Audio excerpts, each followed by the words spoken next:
Ganjar Pranowo selamatkan 55 WNI yang disekap di Kamboja. Kok bisa ya? Ya bisa lah. Itu gunanya media sosial. Itulah sebabnya mengapa kepala daerah harus punya media sosial saat ini. Dan harus peka juga terhadap situasi dan kondisi. Kita nggak pernah tahu. Bantuan dan pertolongan itu bisa datang dari mana saja dan lewat apa saja. Buktinya, berawal dari pengaduan di kolom komentar di postingan Instagram Bapak Ganjar Pranowo, justru ada 55 nyawa warga negara Indonesia yang sedang terjebak di luar sana bisa terselamatkan. Ini adalah salah satu dampak positif dari hadirnya media sosial sebagai perantara yang digunakan oleh pemerintah maupun kepala daerah untuk bisa berkomunikasi secara langsung dengan masyarakatnya. Hal-hal tidak terduga bisa terjadi lewat media sosial. Menjadi penting ketika sang kepala daerah aktif berkomunikasi dan memperhatikan situasi tanah air yang sedang berlangsung melalui media sosialnya.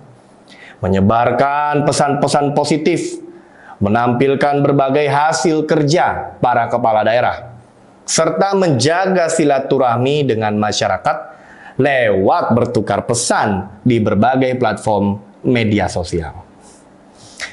Salah satunya ya yang ini nih, yang dilakukan oleh Pak Ganjar Pranowo. Secara tak sengaja beliau membaca salah satu komentar dari netizen di postingannya yang ternyata sedang mengadukan peristiwa yang dialami oleh 55 warga negara Indonesia yang menjadi korban penipuan dari sebuah agensi penyedia lapangan pekerjaan. Yang nyatanya ketika 55 orang ini dibawa ke Kamboja, justru tidak diberi pekerjaan yang selayaknya dan sesuai dengan ekspektasi mereka semua. Nggak main-main. Peran Pak Ganjar ini, beliau langsung menginstruksikan Dinas Tenaga Kerja dan Transmigrasi Provinsi Jawa Tengah agar lakukan komunikasi dengan KBRI yang ada di Kamboja. Nggak sampai seminggu, kasus ini pun langsung diusut dan dibantu oleh Kementerian Luar Negeri, serta menjadi perhatian khusus oleh Polri. Dan aksi penyelamatan pun berhasil dilaksanakan dengan lancar tanpa ada halangan yang berarti. Bukan hanya sekedar menyampaikan adanya kasus tersebut. Pak Ganjar bahkan melakukan video call dengan para korban yang disekap dan memastikan kondisi mereka satu persatu dalam keadaan yang baik, sehat, dan tidak kekurangan suatu apapun.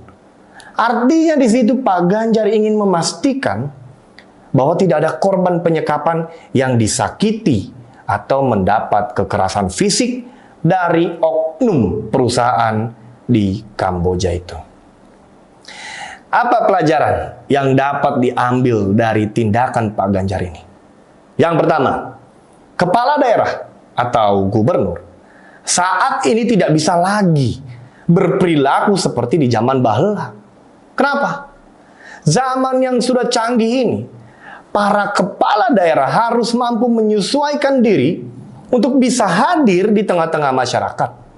Dan saya melihat Pak Ganjar telah melakukan itu. Yang kedua, media sosial itu bukan cuma dijadikan sebagai ajang pamer untuk kaum hedon saja, melainkan menjadi jembatan penghubung komunikasi antara kepala daerah dengan masyarakatnya. Nah, yang ketiga, di sini yang harus kita apresiasi adalah kemauan dari Pak Ganjar itu sendiri, yang dengan niat hati beliau mengecek dan membaca satu persatu komentar netizen di postingannya. Itu berarti apa? Artinya Pak Ganjar peduli dan memperhatikan segala sesuatunya secara detail. Mengapa? Kenapa bisa begini nih? Peristiwa ini bisa menjadi teguran secara tidak langsung kepada lembaga terkait yang terkesan abai dan gak up to date terhadap perkembangan masyarakat yang saat ini bergerak secara dinamis serta kompleks. Permasalahan yang terjadi di lapangan harus diawasi secara penuh dan jangan setengah-setengah. Lembaga terkait yang sudah memiliki kewenangan semestinya jangan lengah dan easy going. Harus selalu waspada dan mencermati situasi di lapangan dengan jeli. Dan yang terpenting adalah kepekaan. Itulah nilai plus dari sosok Ganjar Pranowo. Yang sampai detik ini sih saya belum melihat karakter tersebut dimiliki oleh kepala daerah yang lain ya. Karena kan yang saya perhatikan, terakhir ada gubernur yang sibuk ikut fashion show ketimbang ngurusin hal yang seperti ini. Ya itu sih dari pengamatan saya ya. Dan anggap aja ini cuman asumsi sotoy saya aja.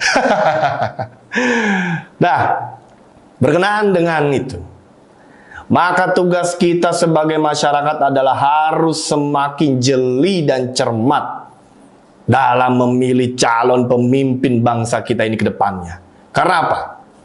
Kalau kita sendiri nggak peduli, nggak memperhatikan berbagai faktor pendukung, bukan tidak mungkin bangsa ini akan dipimpin oleh orang yang sibuk pansos sana-sini, sibuk cari muka untuk mendapatkan dukungan buat urusan copras-capres, sibuk ngurusin hal-hal yang nggak berfaedah demi hasrat politiknya yang menggebu-gebu. Apalagi sebentar lagi ada yang masa jabatannya udah mau berakhir nih di bulan Oktober. Jadinya ngeri-ngeri sedap juga ya. Coba kita lirik Pak Ganjar Pranowo ini. Berbagai postingan dan konten-kontennya, beliau justru sibuk kerja, sibuk belusukan, sibuk menolong warganya yang kesulitan, sibuk membangun infrastruktur, dan cenderung nggak punya waktu buat urusan cari perhatian.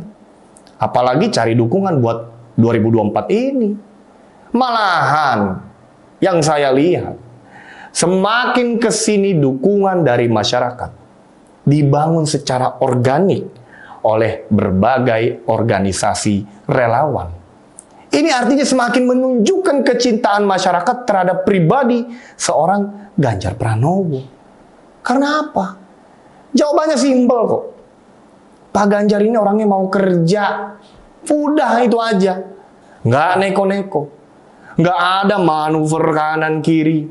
Lurus-lurus saja. Semua ia lakukan demi masyarakat yang dicintainya. So, kalau kita bicara politik, Warren Bennis pernah berkata, kepemimpinan adalah kapasitas untuk menerjemahkan pandangan menjadi kenyataan. Bilik Verlin, cukup sekian. Sampai ketemu di lain kesempatan.